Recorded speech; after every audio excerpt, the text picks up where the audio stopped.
Hey English learners! Welcome to English with Chan. Today, we're going to practice 20 fun quiz questions to test your English skills.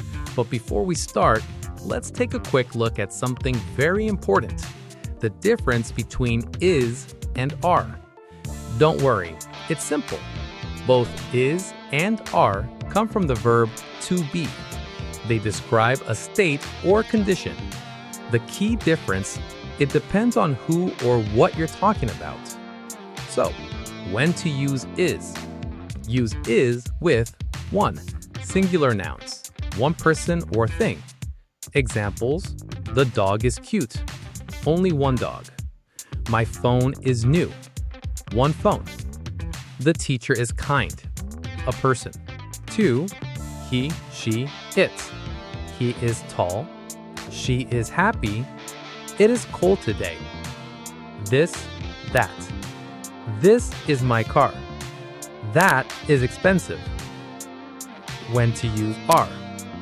Use are with plural nouns, more than one.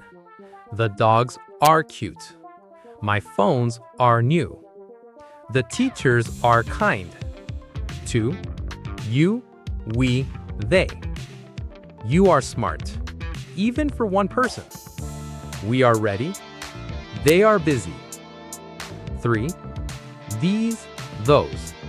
These are my keys. Those are beautiful. Now that you've got the clue, let's jump into the quiz and see how well you can use them.